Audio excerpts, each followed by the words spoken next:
I actually told people to vote Conservative against my lifelong political service, and you're sat there lecturing to me. How dare you?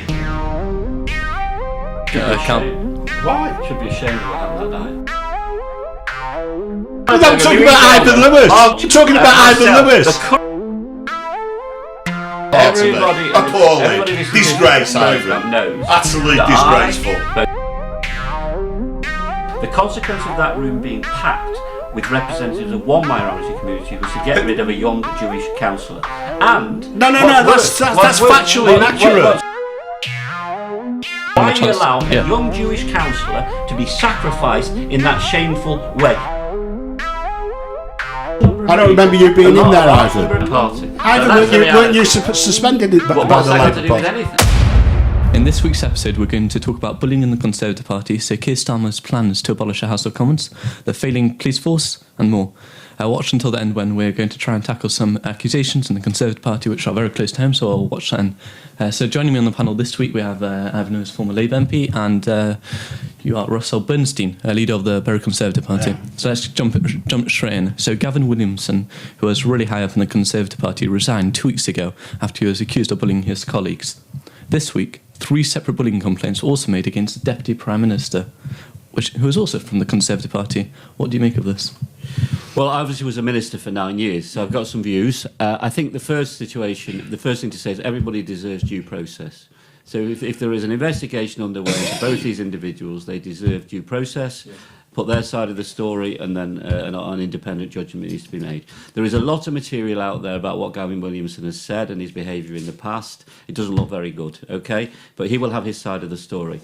On Dominic Raab, I would say this. Ministers and civil servants can have a tense relationship occasionally, from time to time. Because, obviously, there is a lot of pressure on politicians to deliver. Civil servants often give fantastic advice. But sometimes the delivery doesn't happen. And ministers, therefore, then feel they have to be more and more forceful to get results. Okay, that does not justify bullying. There has to be a zero tolerance of bullying in the workplace as there is in schools.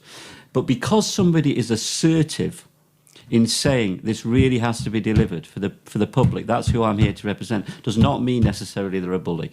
So each situation needs to be judged on its merits. It will be easy for me, as somebody who's regarded as having Labour sympathies, to rub my hands in glee and say Dominic Raab should resign tomorrow. He is entitled to due process. And there will be times when things get challenging between ministers and civil servants. There's no doubt about that. Bullying, zero tolerance, no justification. But being assertive and demanding things are done to deliver the change that the public expects, that's part of being a good minister. Yeah. Well, yeah, I obviously fully agree with what Ivan's saying about due process. You know, I can give personal experience from the other side of the fence in some ways, and look at local government. You know, I was fortunate to work at a high level in local government in Greater Manchester, and there were some pretty forceful leaders and chairmen of police authorities, and indeed I worked for Tony Lloyd as the first police and crime commissioner. And Ivan's analysis is actually spot on, you know, is that I, as the civil servant, as people would have looked upon it, are there to give advice. But the people who make the decisions are the politicians, and at times that gets forgotten. And if delivery, which is ultimately what, as a politician, they're defined by, isn't going in the way that it should do, you know, sometimes you do get some assertive and robust discussions. I think it's very easy at times for people, when they don't like what that outcome is, to go and say they're being bullied. I think bullying is something that we all totally do everything we can to eliminate, because none of us want to work or live by bullies. But it is quite a term that seems to be used a lot more easier these days, I find, than it genuinely is. So, yeah, let's see what the outcome of the individual investigations, both for Sir Gavin and for Dominic Raab, and let's have the discussion at that point. Pardon? Yeah, he has. Yeah, he's taken that honourable position to say that while the investigation goes on, and as Ivan says, you know, there is an awful lot of material out there about Sir Gavin. There has been for quite a while. Let's be honest, it isn't actually something new, is it? We Gavin, but let's see what the actual findings of the individual investigations are. Yeah. I saw ministers' colleagues behaving in a totally inappropriate way towards civil servants, which went beyond assertiveness, which went beyond expecting them to deliver an accountability. I saw that when I was a minister, and it was totally unacceptable. No, nothing. In these cases, nothing was done, as far as I can recall. Civil servants, I guess, didn't make formal complaints. There was always a lot of informal talk about the behaviour of certain individuals, but I felt very uneasy on occasions. Yeah. Very small minority of people, though. It wasn't the vast majority of politicians or government ministers. It was a very tiny minority, and they shouldn't have behaved like that. Privately, I did call them out. Okay, but if they're more senior than you, it can be quite difficult sometimes. But I want to stress this. The vast majority of relationships between ministers and civil servants are conducted in a civilised way. Yeah. Were you ever assertive, Ivan? Yes. Do you think that ever got confused between a complaint or? I do not believe, and this is a hostage to fortune, that I ever believed bullied a civil servant. Yeah. Did I ever have robust discussions? Yeah. Did I ever stop meetings halfway through and say, this is not an edition of Yes Minister, can we start talking seriously? I did, actually. Yeah. Because there were some meetings where absolutely going nowhere, and there were times when I'd asked for things to be delivered, they weren't delivered time and time again, and I was very unhappy about it. And my job was to represent the public and make sure the public got what they deserved, whether it was in health or education or international development, wherever it was. So, yeah, robust discussions, assertiveness, and do you know what?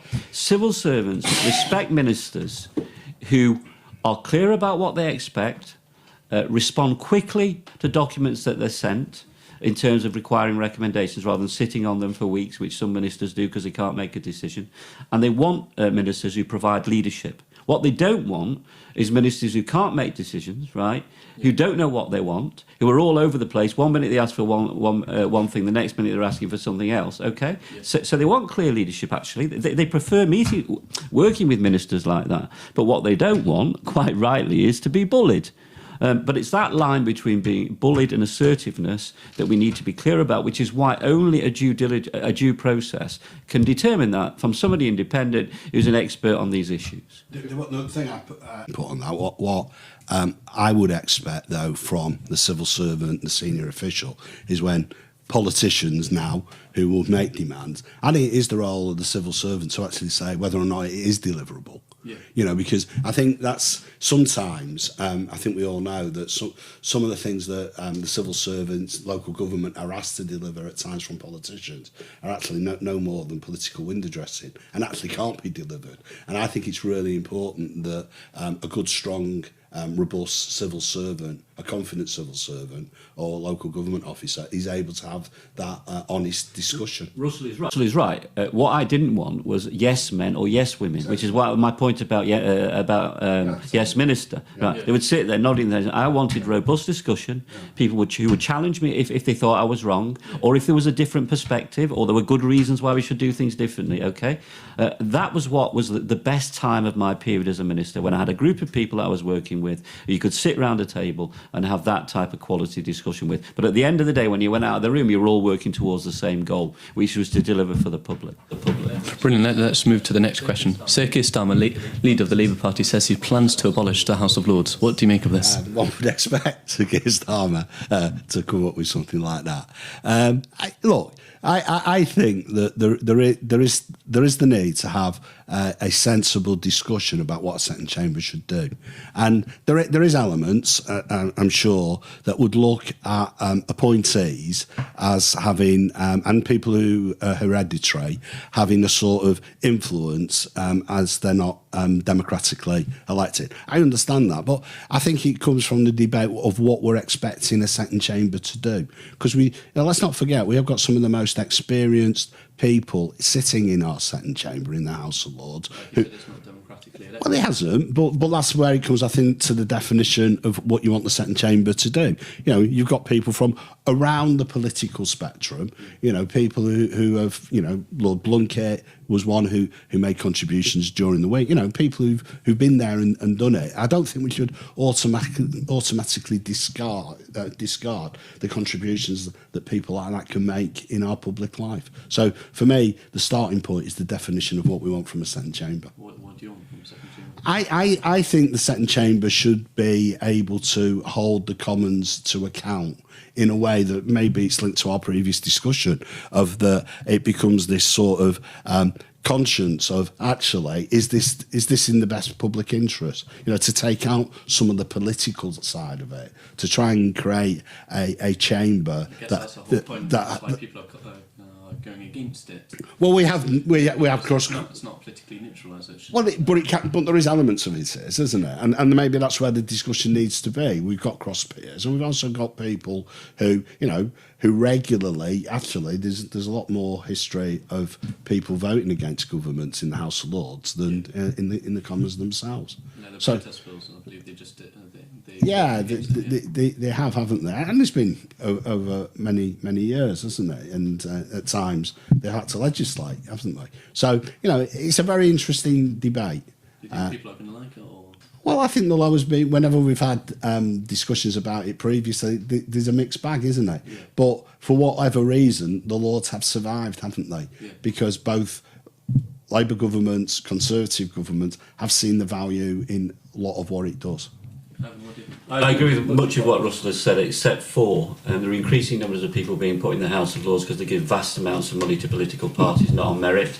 There are people who have been advisors to politicians and never had a proper job in their lives, who are being put in there because a particular politician wants to reward them for their service. This is what discredits the whole concept.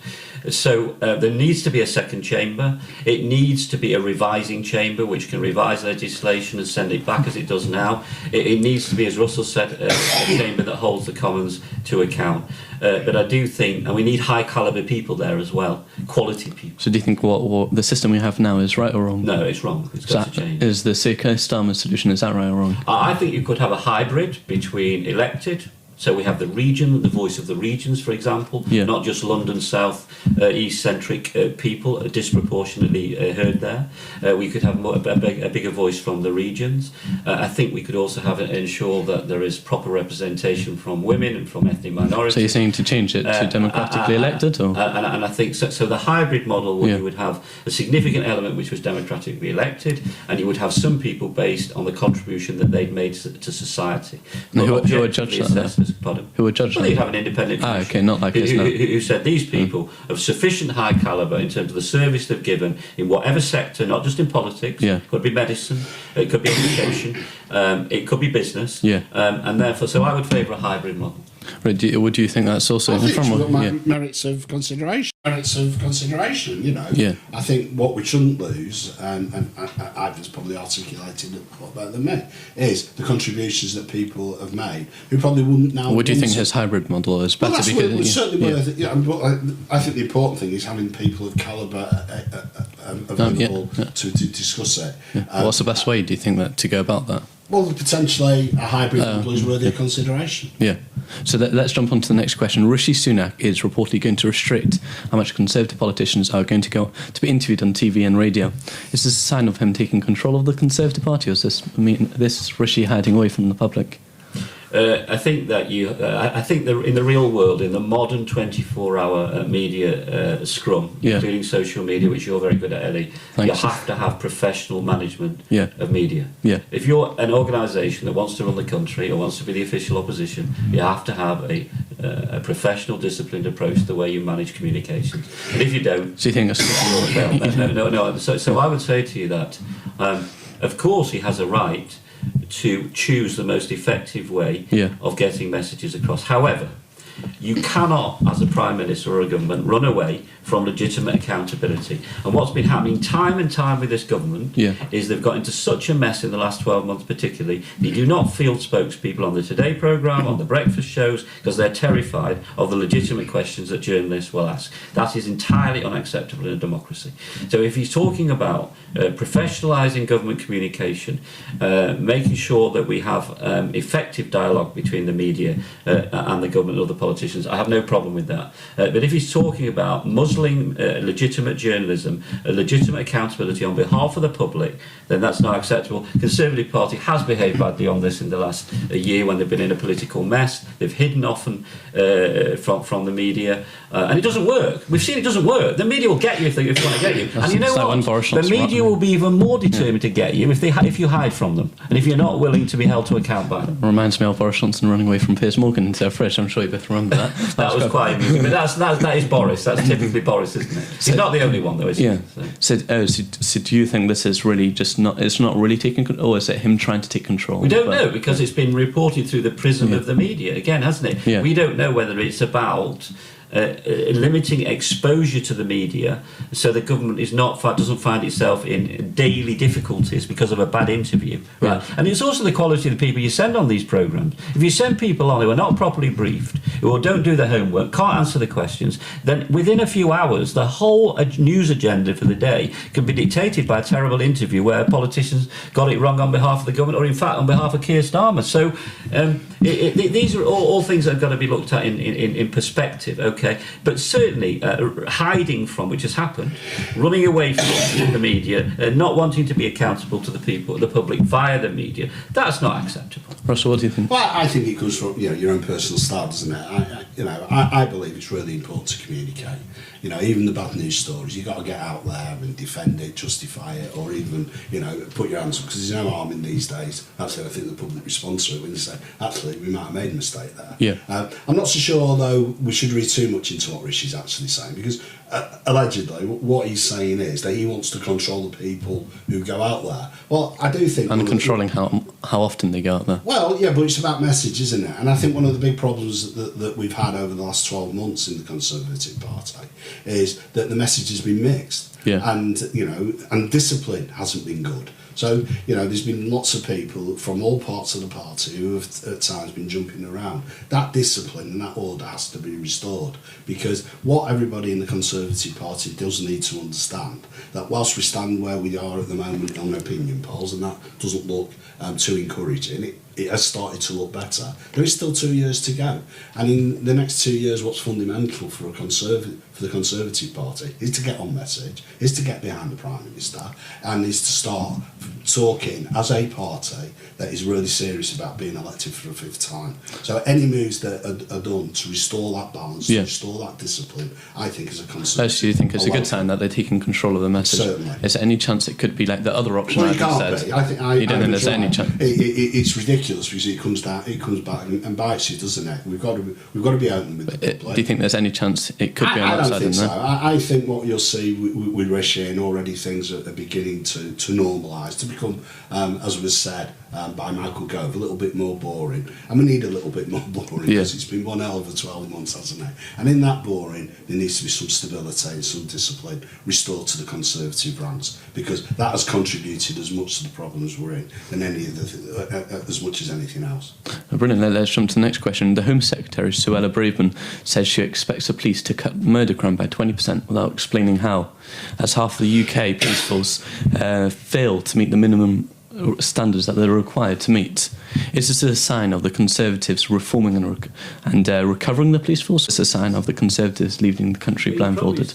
It's make grand promises that they have no way of delivering. And with false hope. It damages their credibility, and it damages the reputation of politicians across the board. Look, she has a right as Home Secretary to demand the best possible performance from the police. I heard our Chief Constable speak at a Jewish community and a wider community meeting actually this week. I was very impressed by him, and he's turned a police force that was in special measures, turned it around. It's not perfect, but it's a lot better than it was as a result of his leadership. So it can be done, and she has a right to demand high expectations. But plucking these statistics out of the air, which may or may not be meaningless, do not help that process, okay? Look, I've been on patrol with the police when I was a Member of Parliament for Bury South till 2019, a number of times. And I arrived to be briefed at the beginning of the shift. You know how many police officers were there for the whole of Bury, from Tottington to Sedgley Park? 8.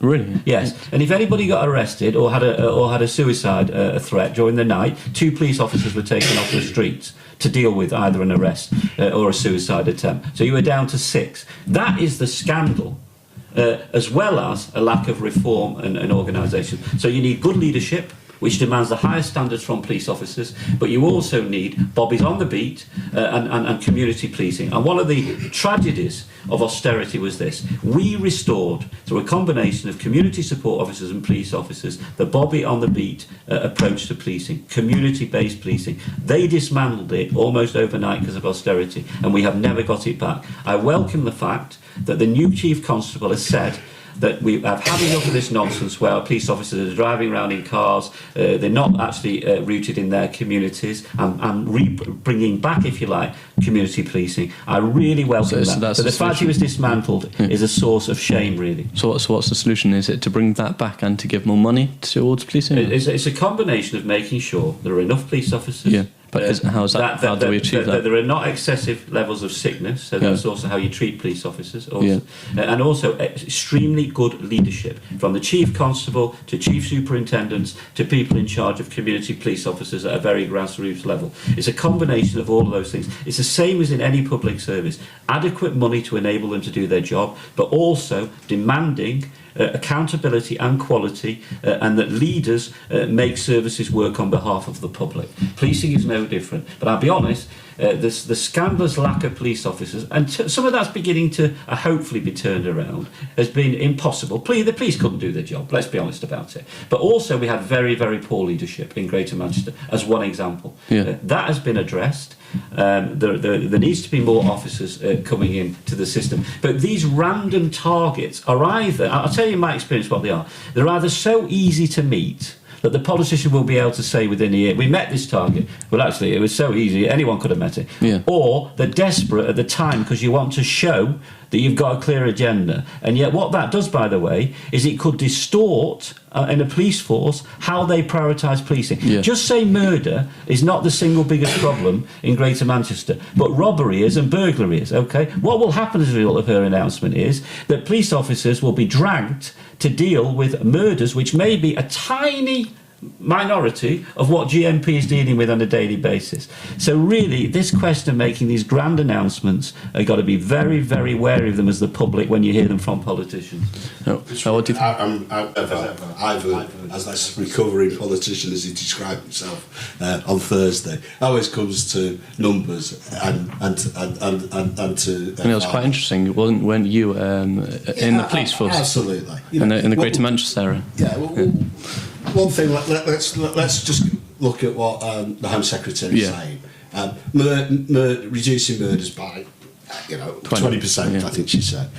Murder is actually one of the most expensive costs that a force has, for all the obvious reasons. So actually, if you do reduce murders, you are actually being able then to channel money to other areas of activity within the service. And actually, murders, believe it or not, are usually one of the easiest crimes. I know there's some exceptions to this rule, but generally murders are quite easy to be detected because the statistics show that. But there is obvious exceptions to that.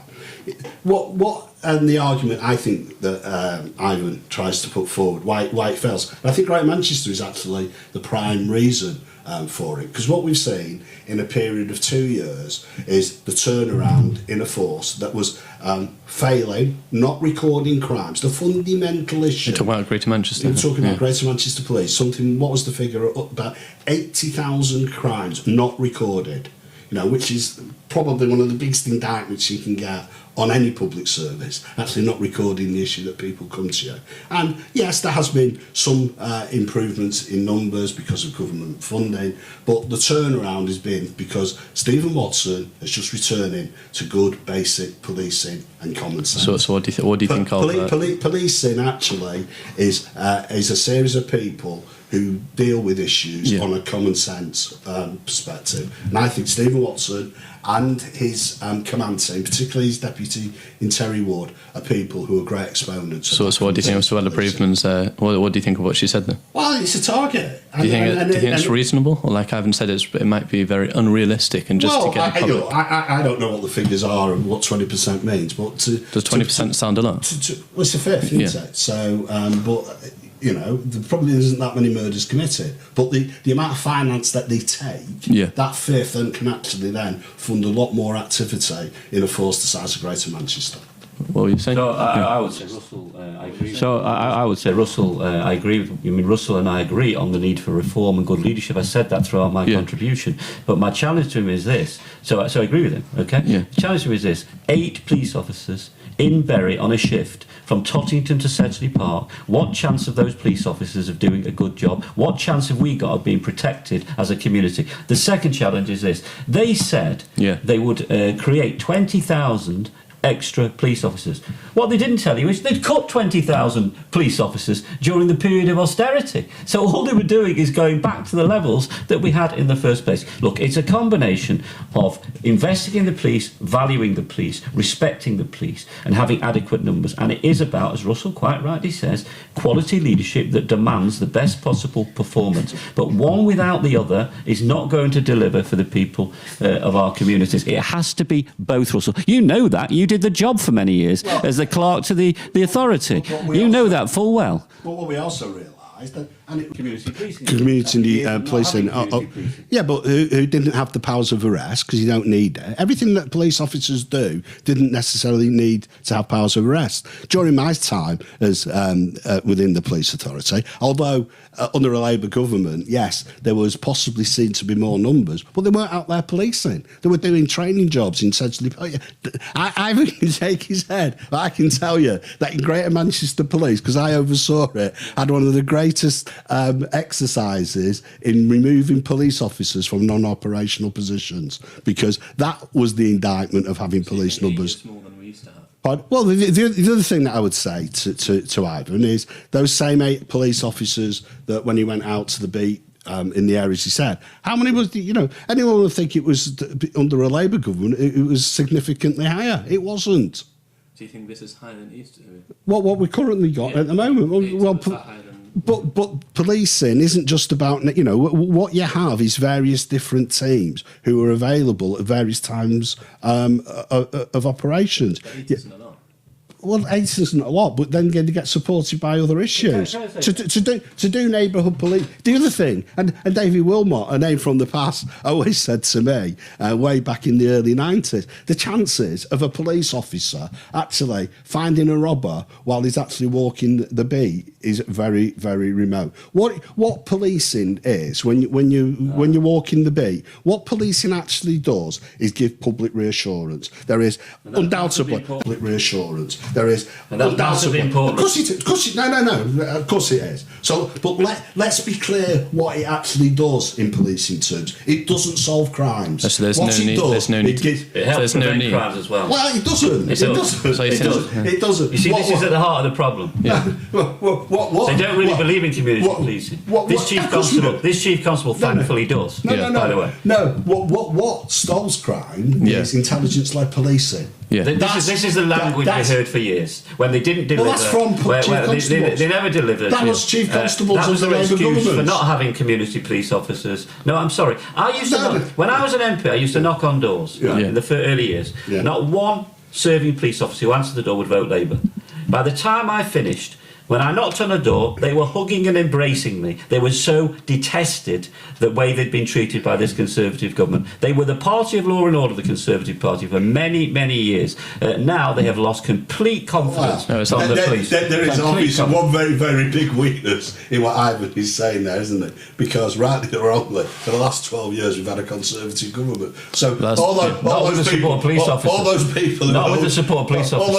are hugging at Ivan, let's put into context. Let's be clear about this. Look, when we rebuilt, we had a combination of community support officers and police officers in every neighbourhood: Sedgley, St Mary's, Holyrood, Mess's. Okay, I knew who they were. I could contact them whenever I needed them. Their mobile phone numbers were published. They came to public meetings with my residents who were expressing concern about antisocial behaviour. Then they tackled that antisocial. When I first became when I first became an MP, antisocial behaviour was a massive problem in the neighbourhoods.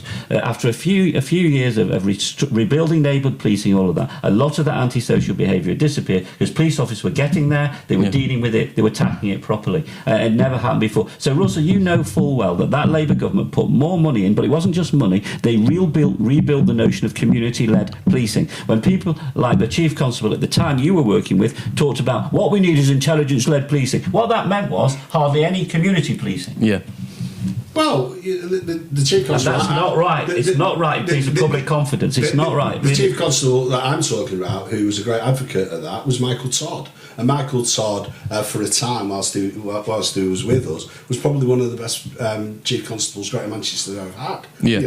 His legacy, unfortunately, has been clouded by other issues. But as a policeman who had a top-class career in the Met, came to us after the Commonwealth Games and had a fantastic 5 years on very clear vision for Greater Manchester policing that was intelligence-led. It helped terrorism around the country.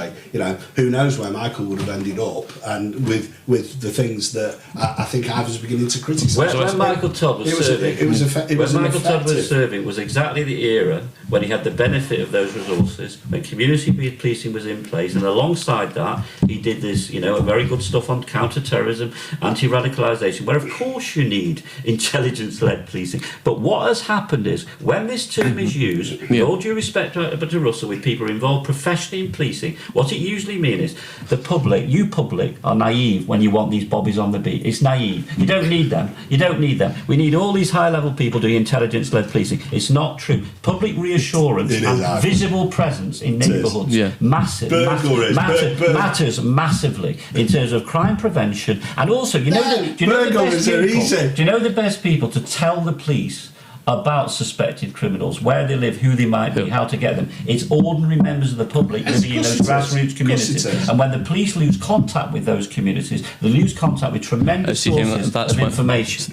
Okay, so just to go back to the root of what Ivan said originally, 8 people. So Ivan said that's at the time, that was a massive issue. Do you not think that's a massive issue, that there was only 8 people? All I say is that 8 people wasn't many more previously. So this view that people have of Labour, former Labour politicians, saying there was only 8 people under a Conservative government. How many was there under a Labour government? And I can tell you, it wasn't that many more. But looking at it right now, is it a problem that there's only 8 people, or do we need more? Well, I think if you look at Bury, the crime statistics in Bury, and obviously there's always room for improvement, Bury's the safest place to live in Greater Manchester.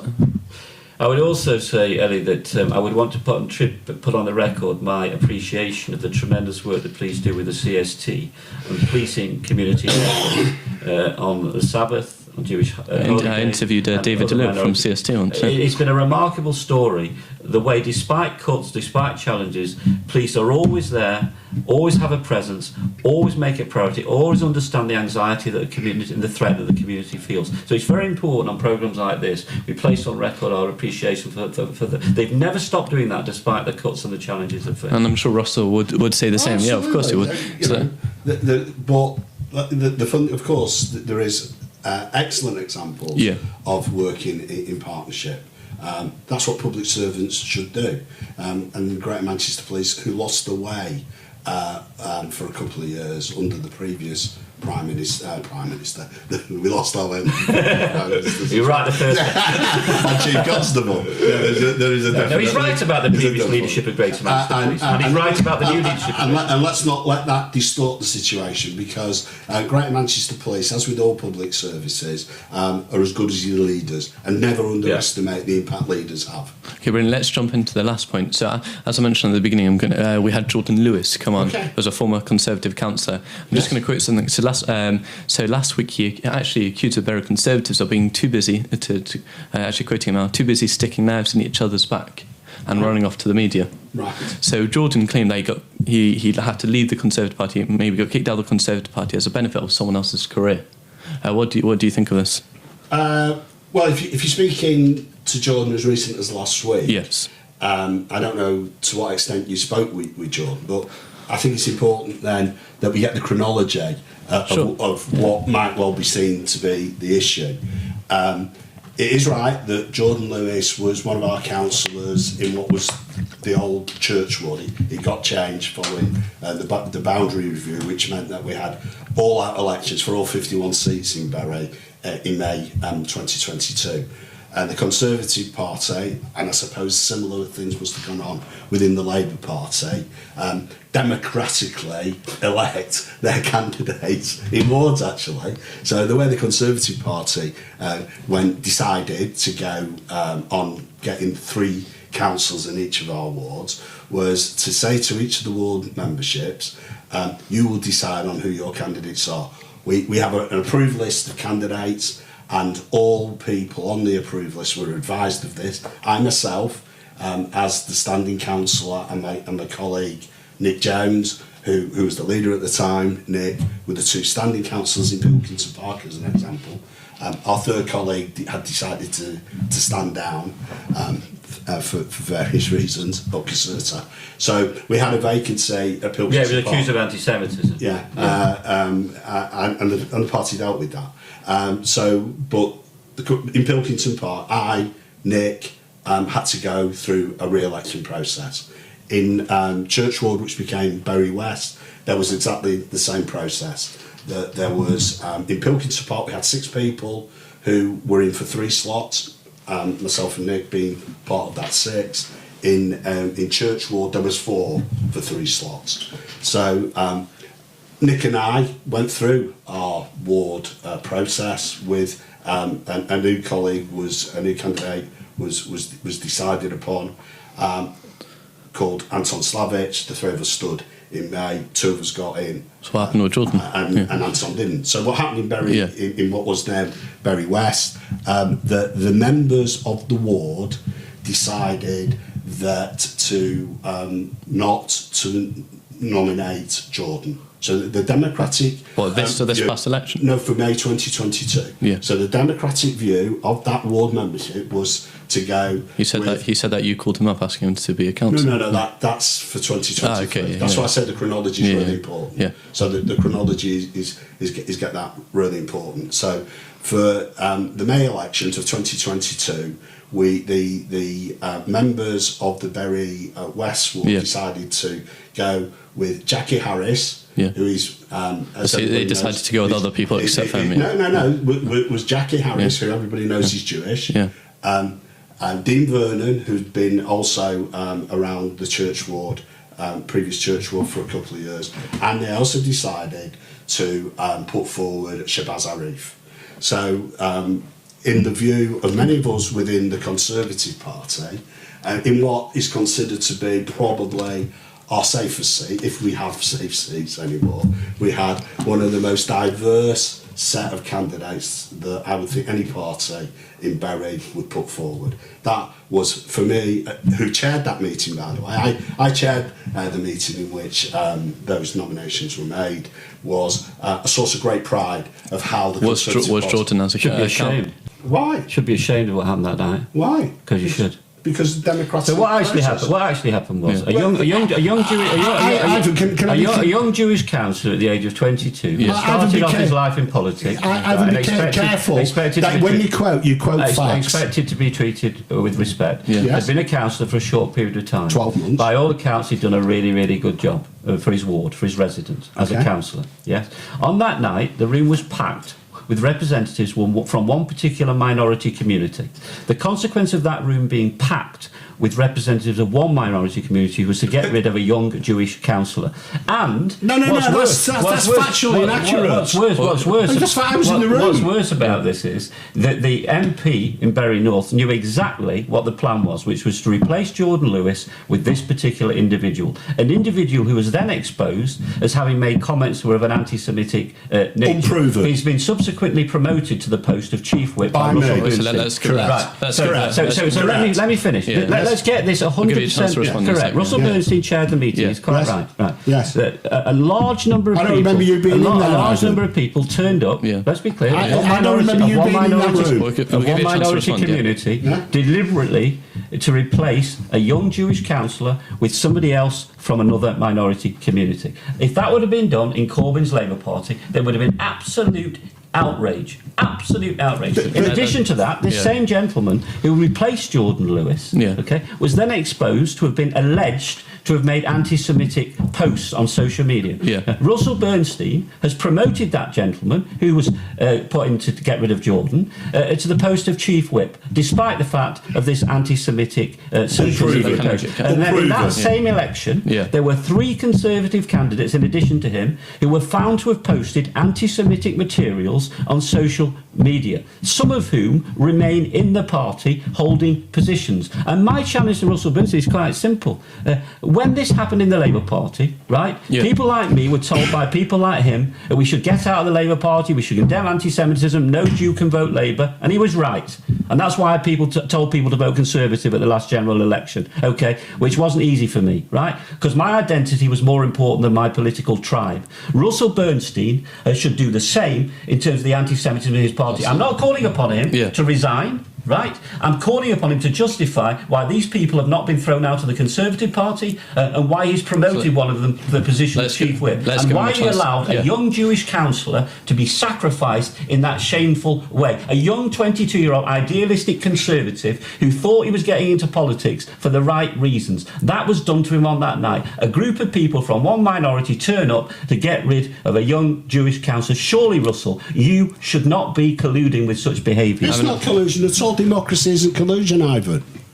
Democracy isn't collusion. Answer the question. I'm answering them. Then the only way to answer them. If we would, Ivan, let's give a chance for us to I'll let you finish. Right. So let's be clear. What did you say about Corbyn's Labour Party in anti-Semitism? No, he alleged that you filled someone filled the room up with a certain minority. Well, let's be clear, and it's really important for me to give you the chronology, sure, because you have to listen. Is that true? And understand the chronology. True?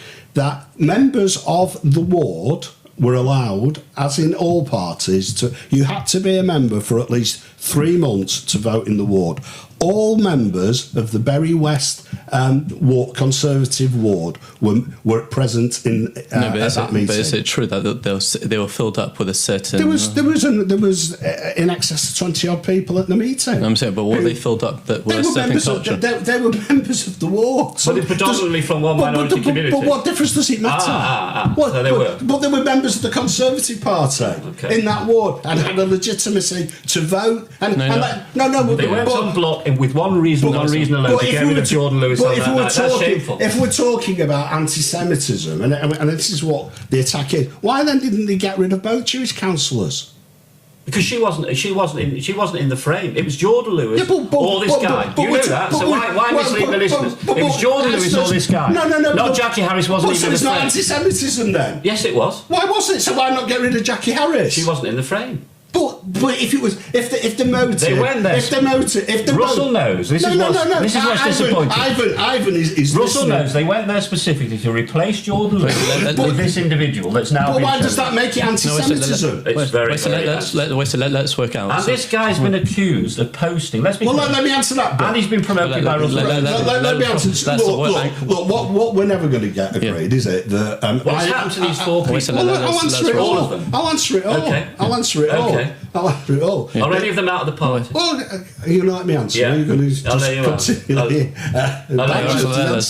So the fact of the matter is that the 3 candidates in Bury West, one was Jewish, one was Muslim, and one, I don't know what Dean is, so it's irrelevant. The fact of the matter is that was a diverse thing. If this was an anti-Semitism, an attack on Jewish councillors, Jackie would have gone. So it's utter rubbish. Utter and absolute rubbish. It was democratically elected. So then let's move to the fact that as a consequence of that, Jordan then dropped off because of the democratic will of the ward, and that's the way the Conservative Party. So you get rid of a young councillor who's been there a year. Well, that's the democratic will. Do you mind if I work out? So we asked before if it was filled up with a certain. It was filled up with Conservative members. No, you mentioned before that it was filled up with a certain. From a minority.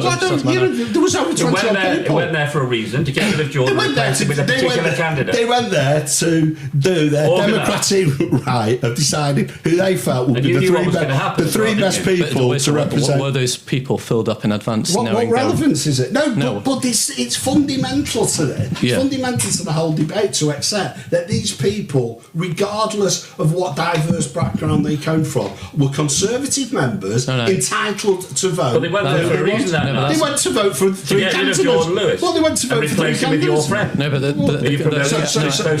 the accusation isn't that they're not allowed to, because of course, if they're members, they're allowed to vote. So what's the point we're making? Is the point what we're making is that in the Conservative Party we shouldn't allow people So when the- from certain When the Corbynites used to flood local Labour Party Yeah. meetings, Yeah. right, and try and get their preferred candidates in place, the Conservative Party was the first to say the Labour Party is in the hands of extremists, left-wingers, Well, they're not Corbynites, anti-Semites, right? And the reality is this is what's happened in Bury Conservatives. Also Not the rubbish. Conservative Party, nationally. There are Also four rubbish. candidates who are accused of anti-Semitism. Russell, what have you done about these four candidates? Right, so we are where we are Yeah. in the Bury West situation. Shabazz then gets elected. Promoted by you.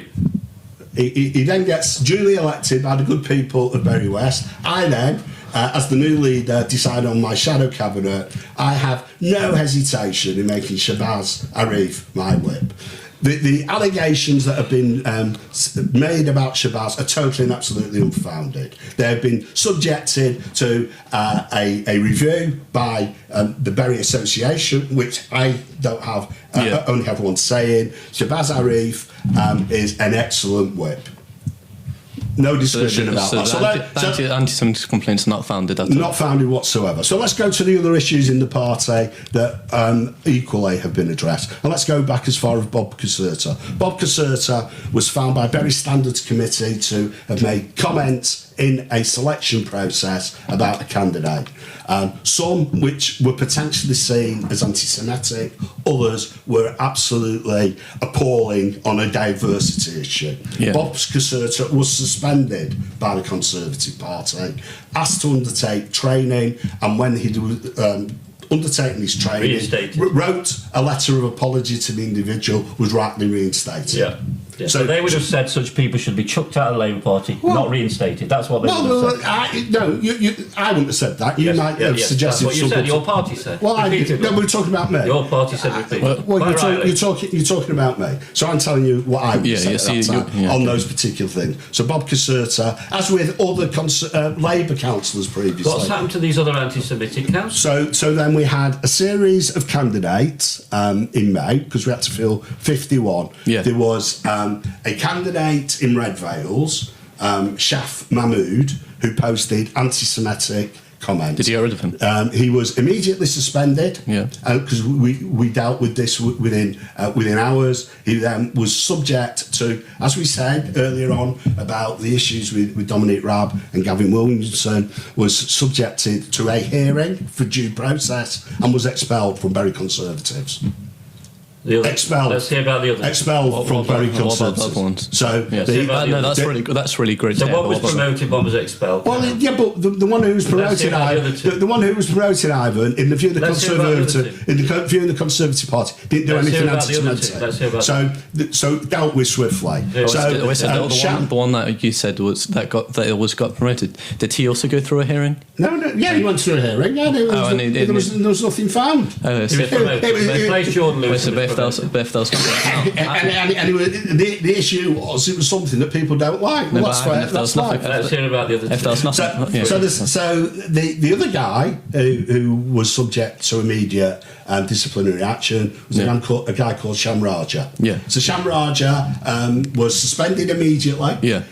Because people felt that what he said was, on the balance of probability, very likely to be anti-Semitic. Was subjected to a hearing, and in that hearing got expelled from the Conservative Party, the Bury Conservative Party. What we subsequently... He's still a member of the Conservative Party. It's very interesting. This guy is still... No, he's not, actually. Be careful what you say. He's not? Okay. Be careful what you say. Go on, you just said Bury Conservative. Well, yes, but let me finish. So, in the same way as we would have expected that to be the end of it, he's expelled. It did come to light... Is he still a member of the Conservative Party? Or? No, he's not now. It did come to light that he was actually also also a member of Manchester Conservatives. That's because the press exposed it. Because Bury Conservatives did everything we possibly could as quickly as we can. So this is where I feel very strongly about this accusation that continually gets bandied around that Bury Conservatives are anti-Semitic. Yeah. No, we're not. We've acted fastly and decisively. What happened with Shamraja? It became clear, unbeknown to us. And if there's a criticism of us, I'll take that one. That he was still a member of Manchester Conservatives. Did you know he was? I didn't know. We didn't. We were no. It was all over his website. He was still a Manchester Conservative. All over his Facebook. If it was all over his website. So we then raised this with the party nationally, who then have enforced the expulsion of Shamraja from the party. So the people who were dealt with swiftly were conservative, very conservative, acted decisively and quickly. Something that Ivan continually talks about that him and people in the Labour Party failed to do under Corbyn. We acted. The only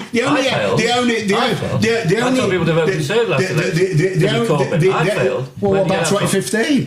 What happened to you in 2015? Corbyn wasn't leader of the Labour Party in 2015. Well, I thought Corbyn fought 2 general elections, and one of them you did. Well, 2017. Where were you? I was in the Labour Party. Oh, well, there's your answer. So let's end it there. So let's not pursue, Mr. Reich.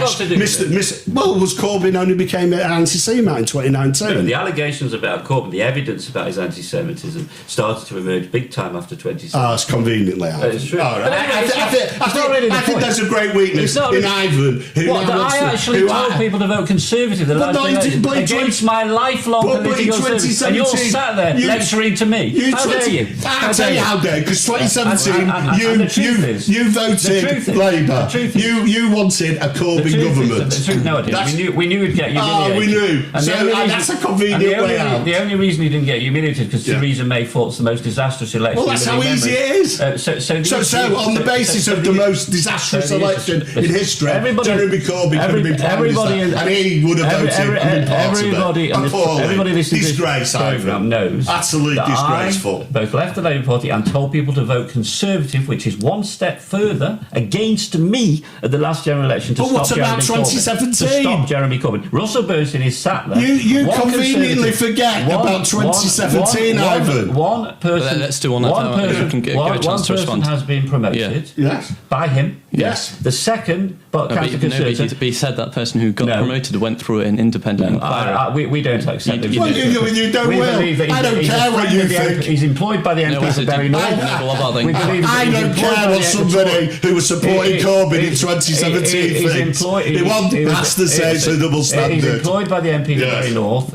He's a personal friend of his and of Russell Bernstein. So I don't believe that due process can be taken seriously. But Councillor Caserta, yes, he may have been subject to training. He was reinstated into the party. So I just don't buy this. They've had serious problems of anti-Semitism. To pack a room full of one minority community to get rid of a young Jewish candidate is absolutely shameful. And Russell Bernstein said that, and he knew they were planning to do it. That's what makes it even worse. He knew the plan. Which was to replace Jordan Lewis as his friend of his. And he should have protected that young Jewish candidate. It's called democracy. He should have protected him, and he should have said, this is no way to behave. Democracy. You should have said, let's give a chance for Russell to respond. Well, what I'm saying is I find it all very interesting from somebody who supported and fought a general election in 2017. So I'm not taking any lectures from him. So let me be clear about that particular election.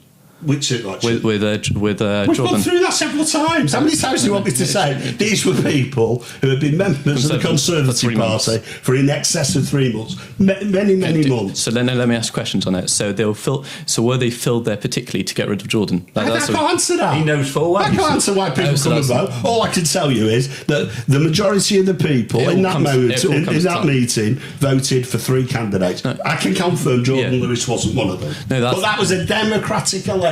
And if we're against democratic elections, if we're actually trying to say that this is all carved up for a particular thing, it's a poor day for democracy, isn't it? And in the Conservative Party, we strongly believe in democracy. I mean, I hope we all believe in democracy. And I will be absolutely clear that we have zero tolerance to anti-Semitism, as we have demonstrated. Just because because we don't believe I don't believe he's an anti-Semite. Okay. That's it. Okay. In the same way as why did you fight a 2017 election with a known anti-Semite? Because it's absolute nonsense. Well, it's fact. People know. Why is it absolutely nonsense? People know in 2019.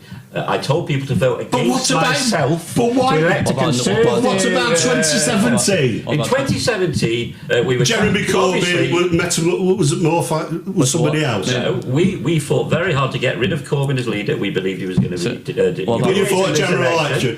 You never said to those same people. Luciana Berger, how dare you? Luciana Berger, I'm talking Louise about Ivan Elman, Lewis. Margaret Hodge. I'm talking about myself, Ivan Lewis. The courage that they all showed. But you in never showed standing the up courage against anti-Semitism. Luciana Berger, we all fought that 2017 election, all of us, right? Because we believed that Corbyn was going to win. Corbyn was going to lose. Well, you nearly came unstuck. The Labour Party would become sane again, and we would move forward with the Labour Party and ensure that our beliefs were reflected in the party. A lame that was the important thing, okay? We all did that, and we all did the opposite between 2017 and 2019 when it became clear that that wasn't the case. We all left our own party. It was a terribly difficult thing to do.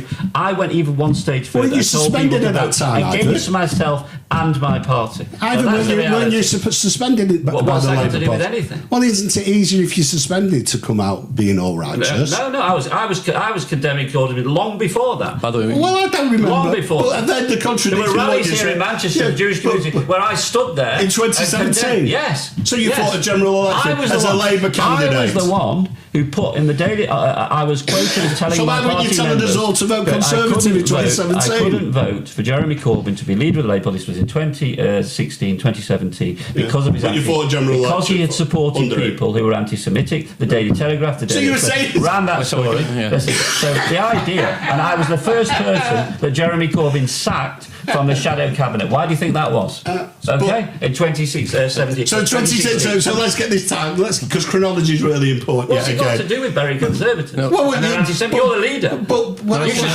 You should show the same. We've done zero tolerance. You should show the same leadership as I should. But in 2017, having highlighted this guy, because he's not an anti-Semite. That's why it's simple as that. He's a friend of yours, Russell. He's a friend of the MP for Berry North. All Conservative councillors are my friends. And you were sat there that night. Let us finish. You knew what was planned that night. That's what makes it worse. You knew. Let us finish the Jordan Lewis situation, because chronology is important. And if you spoke to Jordan, wrap up in 2 minutes. To Jordan as recent as last week, I wonder if Jordan told you that after a discussion that him and I had and he several discussions, no, let's be clear, he put himself up to be the candidate in Unsworth for us. He told us that. And was duly nominated.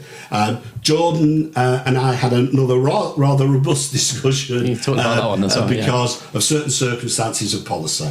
So this party that is full of anti-Semites, as Ivan is trying to indicate, actually Jordan Lewis, for a short while, felt comfortable enough to come back to it, and for a clear difference of opinion on policy was the reason why Jordan Lewis lost. That is hardly any sort of example of anti-Semitism in any situation. Look, it is extraordinary. It is absolute rubbish. That's exactly what you say. But you say a lot of things. And obviously the contradictions to what you say in 2019 and 2017 are own to all of us. Russell Bernstein would have had no hesitation in saying under Corbyn the Labour Party was full of anti-Semites. I have never said very Conservatives are full of anti-Semites. However, it is extraordinary that 4 candidates in one election were all found very Conservatives to have posted anti-Semitic material. This is extraordinary in a community where there is such a large Jewish population. One of them was reinstated into the party, Councillor Caserta, who's subsequently gone, right? Secondly, the other one has been promoted by Russell Bernstein. But he's not anti-Semitic. No, but the whole point he's saying that they went through. I don't believe that due process. This is a close friend. Absolutely. Who cares what Ivan Lewis thinks, the man who was advocating a Labour government under Corbyn in 2017? And finally, the important issue is what justification Russell can he say? knew that night that a group of people were going to flock to that meeting. Democratic members of the Bury Conservative Party. He knew that. And he sat there. Democratic members. Opposite of what I did in 2019. Yeah, but 2017 against my own party and against me. Didn't 2017? Anyway, going here. What about, as he said in 2017? You said you fought against it. Would it have been better to resign, or you don't? Or tell us all to vote Conservative in 2017. Would you think it would have been better to do that in 2017? 2019 or not? He can't answer that. I'm not convinced that me, Margaret Hodge, Luciana Berger, Louise Allen, all of them. It was only when he got suspended that he decided. Corbyn was heading for a terrible defeat, and it was right that we stayed within the party and we fought. Okay. The fact that Theresa May fought a dreadful election gave Corbyn a better result. Do you think he hasn't done enough to stop anti-Semitism? Well, I think it's totally contradictory what he says. Do you think he hasn't done enough? I think anybody who can sit So why did you applaud what I did in 2019? Why did you benefit from it? Why did you celebrate it? said it was good. Why did you do that? The question I ask, anybody who can sit there trying to forget that what happened in 2017, justifying what he did in 2019 is delusional. Okay. So before we go on, I just want to end the programme here. Thanks so much for watching. Thank you. Thank you.